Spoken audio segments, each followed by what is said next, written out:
theme for this session is Cyber4Growth, transformed role of governments, regulator to enabler, leading to technology-led inclusive and sustainable growth.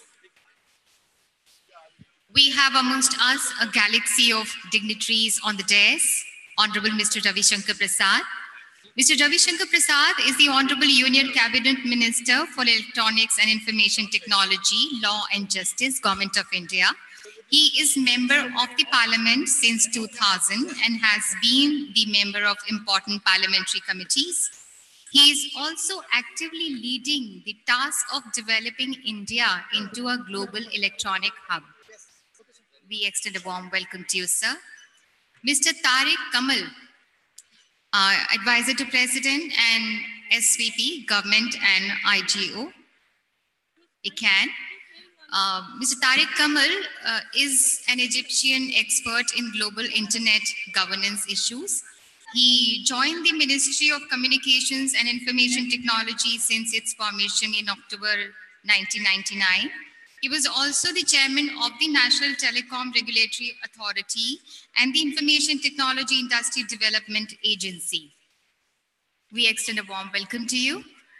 Ambassador Ms. Marina, she is the chair of the Global Commission on the Stability of Cyberspace and has also served as Estonian Foreign Minister.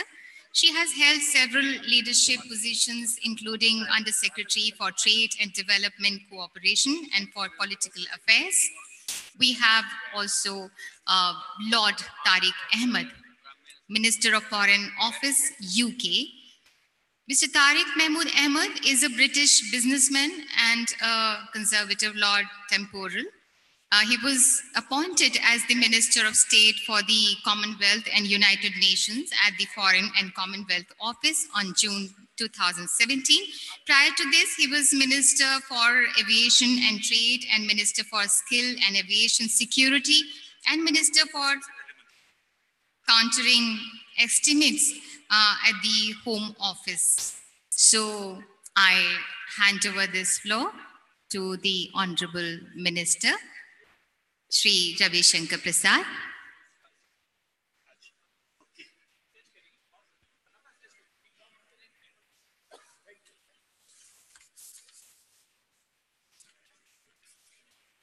Honorable Shri Ravi Shankar Prasad, Honorable Minister of Electronics and Information Technology, Law and Justice, Government of India.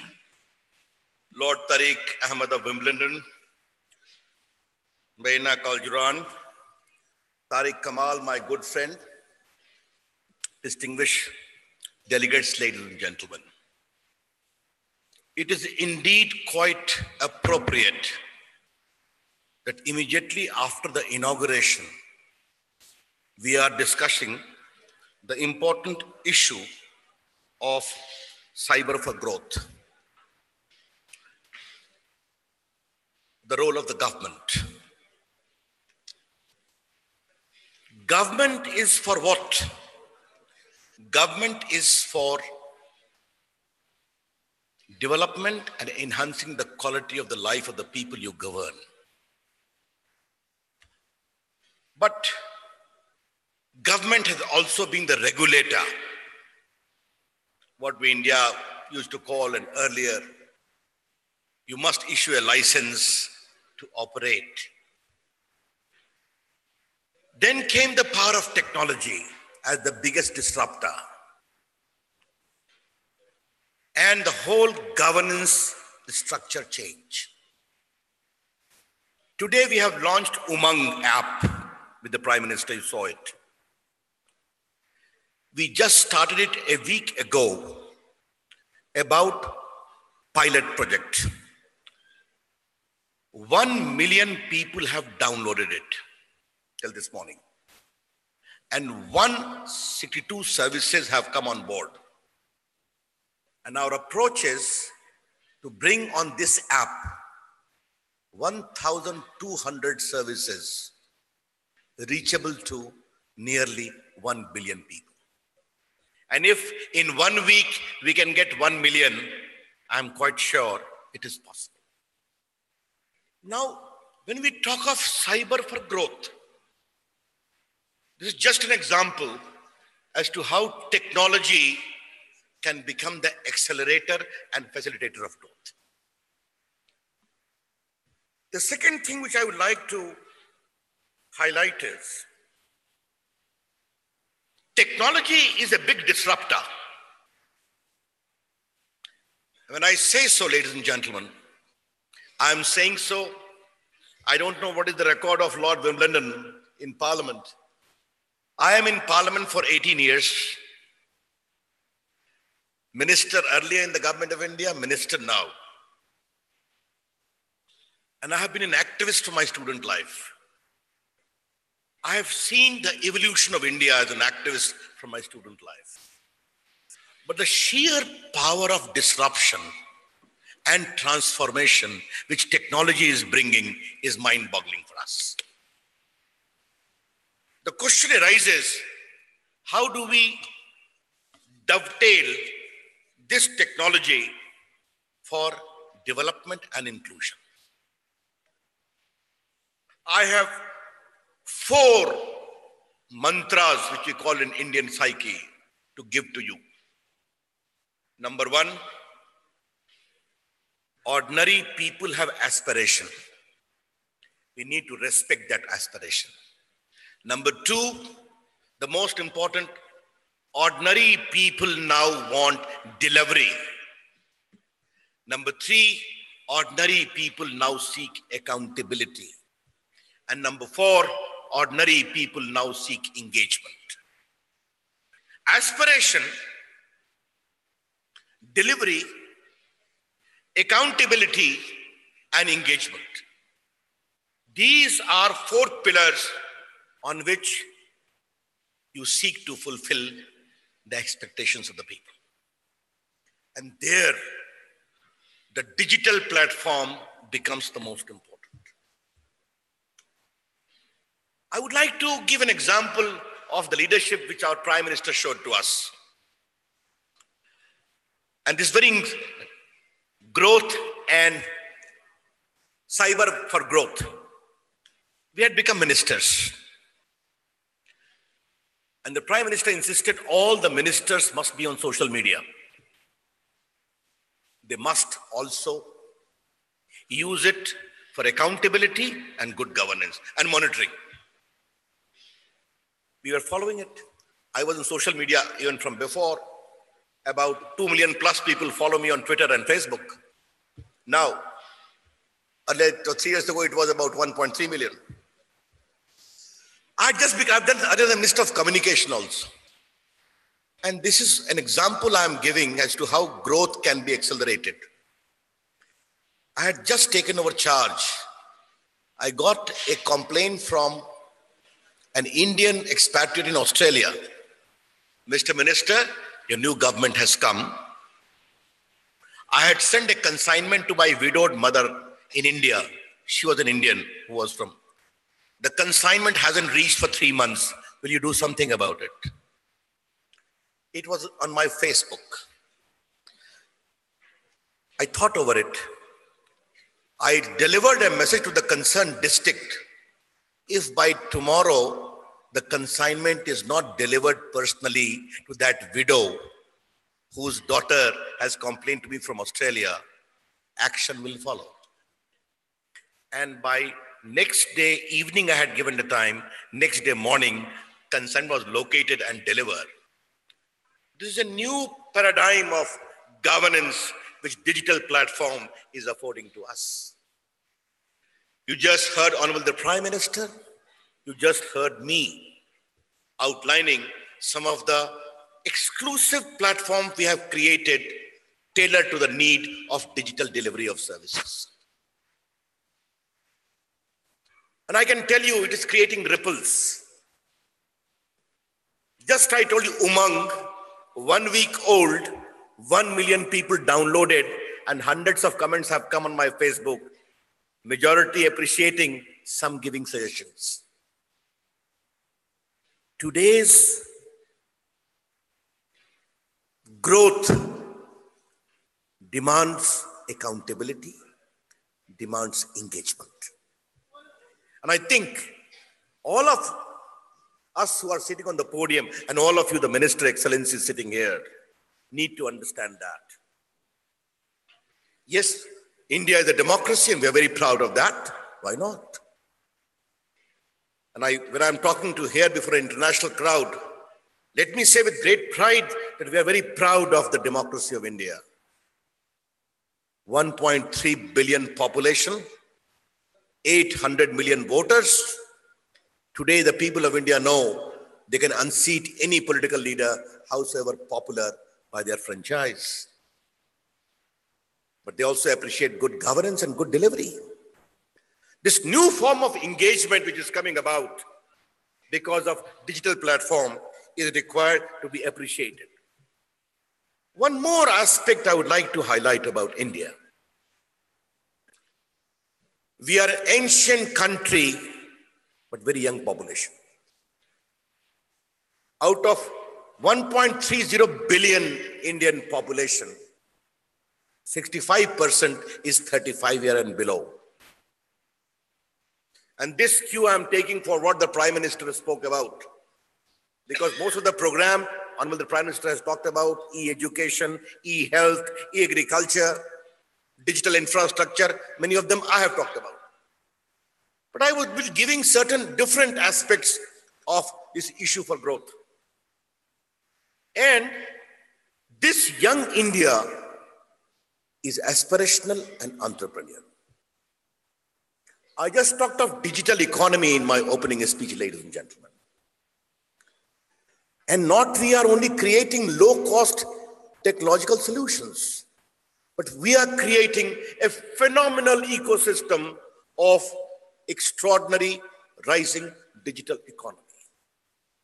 When I talk of digital economy, I mean communication, I mean IT and IT-enabled services, I mean electronic manufacturing, I mean digital payment model, I mean cyber security. Do you know e-commerce is rising in India phenomenally, powered by rural aspiration? Electronic manufacturing is rising in India. When we came to power, there were only 2 mobile manufacturing factories. Now there are 105 in the last 3 years. India is becoming a big hub of mobile manufacturing and electronic manufacturing.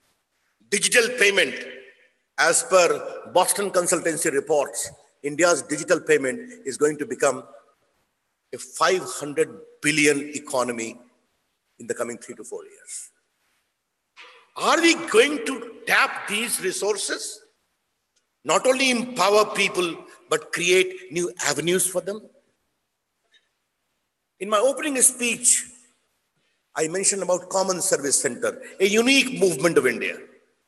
And I would request all the delegates present here to please interact with some of the village level entrepreneurs who will be here today and tomorrow.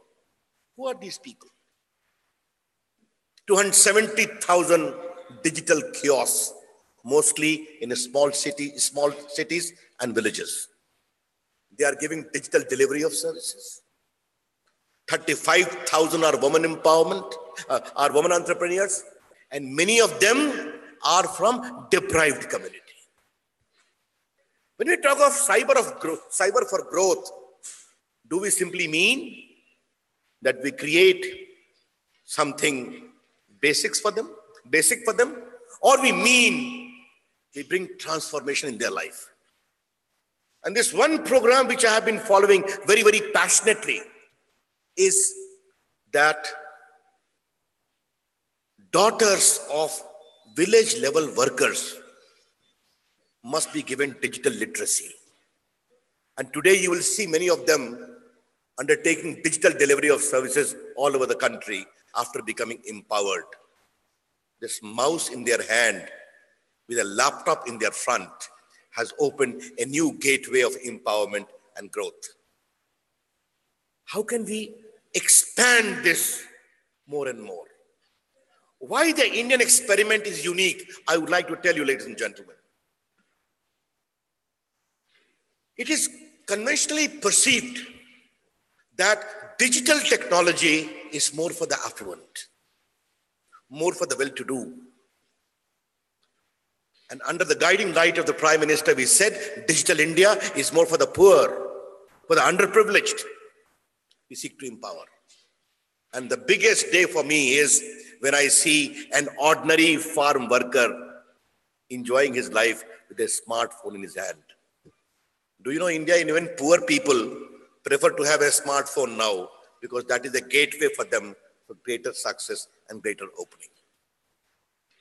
This extraordinary march of digital inclusion surely can be replicated in other parts of the world as well. Two things I would like to add more. I talked of digital literacy. We are going to make 60 million Indians in the rural hinterland families, 6 crore, as digitally literate, known as Prime Minister Digital Literacy Program. I'm particularly insisting that rural women, rural people must become digitally literate. Because when you create opportunity, you create jobs. You create new innovation. Do you know India has become the biggest startup movement in the world today? Third biggest. 3 to 4 startups we are adding every day, 4 to 5,000. Today, Indian entrepreneurs, young boys, 30, 35, are becoming owners of unicorn company, 1 billion plus turnover. We have to encourage that. And when I'm talking here, today I wish to indicate one thing more without being sectarian. The mindset of Asia is very, very innovative in many ways. No disrespect to others, please don't misunderstand me. But this mindset has not been given the opening which was required to be open. And we are very proud today that with digital technology, the power of Asia is also rising, in which India is playing a very crucial role. This is becoming a different world. More even, more balanced, and more aspirational. I've talked about the JAM, the DBT, Umang, Common Service Center. Let me talk about something about one particular changing profile of India, ETAL. ETAL is a portal in my office in Electronics Niketan, which captures every digital movement of India per second.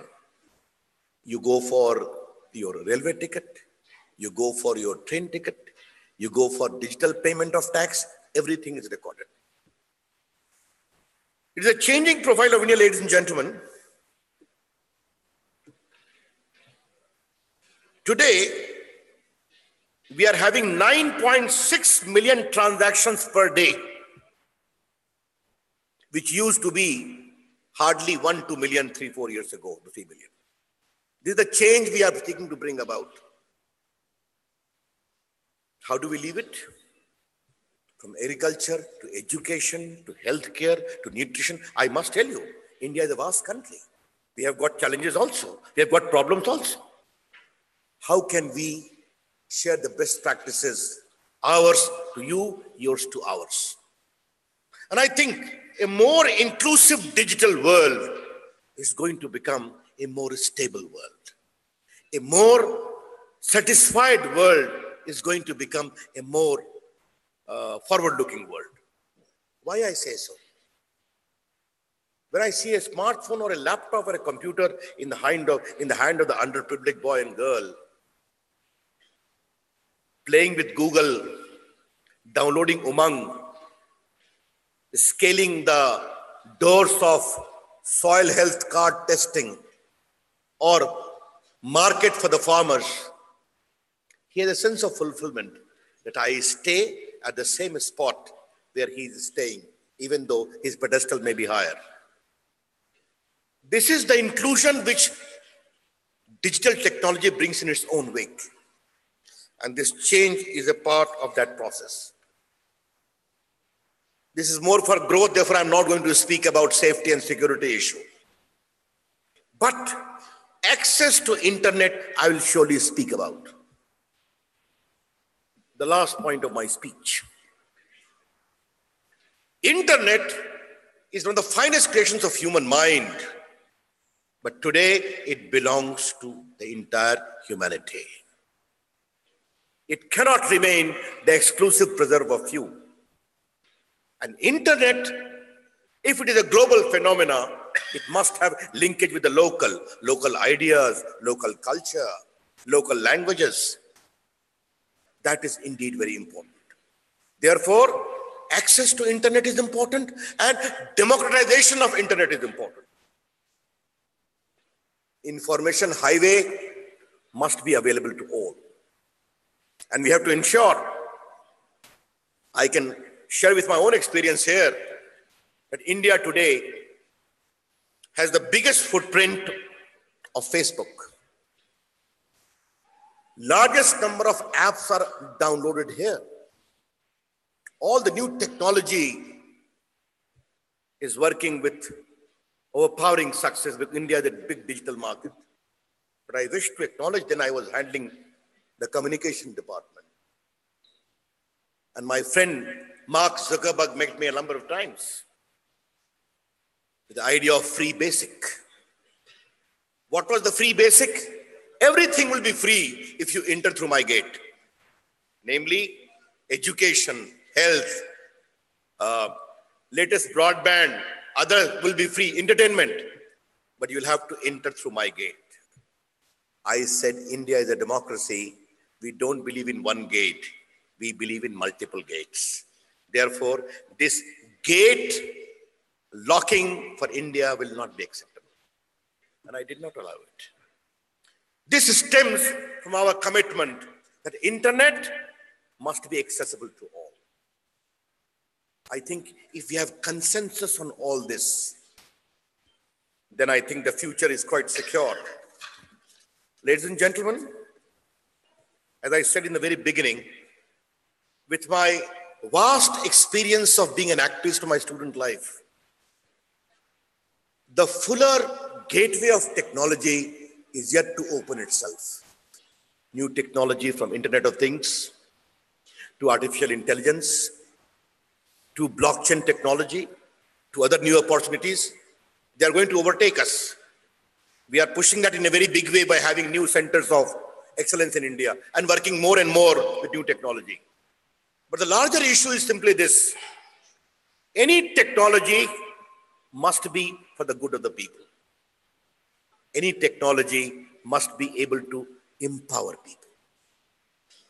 Development and empowerment. If these two are blended with a platform which is inclusive, then Cyber4Growth will really become meaningful and relevant. The world which we are witnessing today will be a different world. As my Prime Minister said, within 20 years, how the world has changed, we have marked for ourselves. And talking here, I have to congratulate India's mobile company and India's internet company. Because of vast opportunity available, our mobile rates are one of the most affordable in the world. So are our internet rates. Surely, with these kinds of initiatives, we hope to foresee a great opportunity for us, because government need to remember, because most of us are in government now, sitting on the podium, and many are excellences minister here.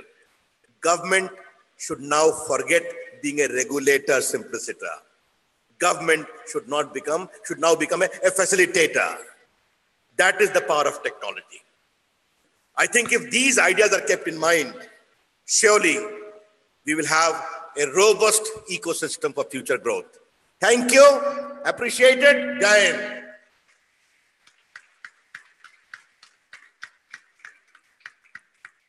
Thank you, sir. Thank you so much. Now, I invite Mr. Tariq Kamal, Senior Advisor to President and SVP, Government and IGO Engagement, ICANN, to kindly present the address. Mr. Tariq Kamal.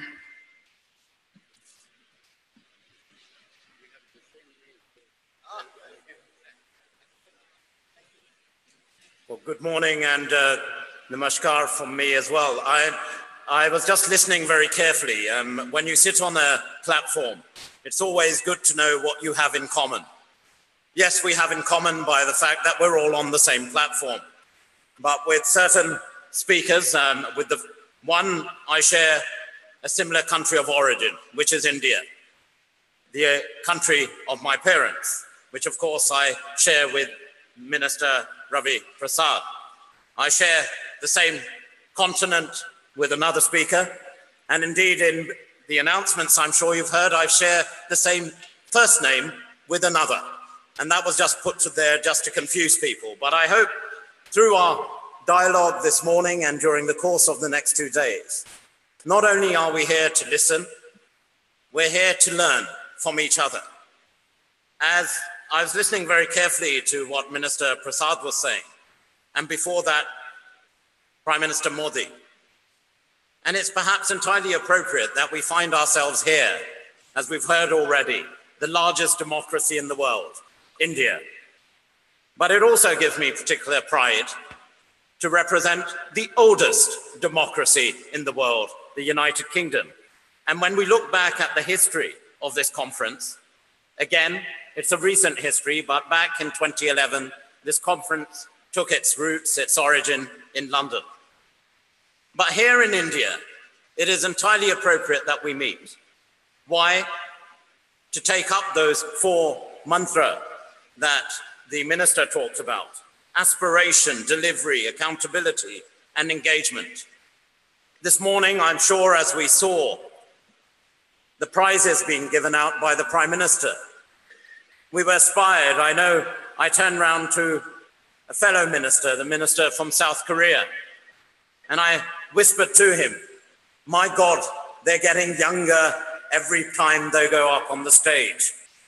And that reflects what technology does. It is an enabler of the most incredible kind.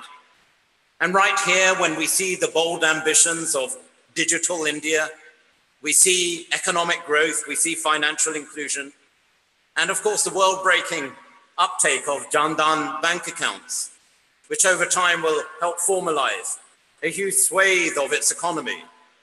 India, I'm sure we all just not acknowledge, but celebrate, has kickstarted a digital and societal revolution through its ID, its personal finance, and technology infrastructure. And as I said already, as we come here today and tomorrow, this conference is about sharing ideas. It's about how we stimulate global economies with new technologies and how we share the lessons that we have all learned. And in this regard, I want to talk briefly about what we are doing in the United Kingdom. The task of growing and protecting our digital economy and our digital infrastructure is something that we in the UK have made a priority. And indeed, we are already seeing the fruits of that decision. In the UK, our own Silicon Valley has blossomed around, typically in a London way, a traffic interchange in London. Tech City, as it is known affectionately, and with true British understatement, as Silicon Roundabout, is the heart of the technology startup revolution that has spread right across the country. London remains the tech startup of the capital of Europe. It is attracting more investment in the first half of this year than any other European city. The sector encompasses pioneering startups with a global profile and small online businesses set up on a dining room tables right across the country. And as we've heard already, that is the incredible nature of cyberspace, of technology. Gone are the days of bricks and mortar. Gone are the days where people needed to be in industry in a particular sector for many years. Technology as an enabler has enabled young minds to grasp the global world and the global opportunities it presents. Taken together, it is transforming everything we do, from the way we eat, to the way we shop, to the way we bank, indeed the way we educate our children. As a father of 3 myself, it's incredible when I see my 3-year-old pick up an iPad and negotiate his way, and somewhat embarrassingly, I have to admit, at times he does it more efficiently and effectively than I can do so myself. But that just shows how technology is an enabler in the field of education. And altogether, when you look at the UK economy, they represent 7% of our economy, with the tech sector growing nearly 3 times faster than the rest of the economy in 2015. Let's look to the retail market. 4 in 5 people in the UK brought some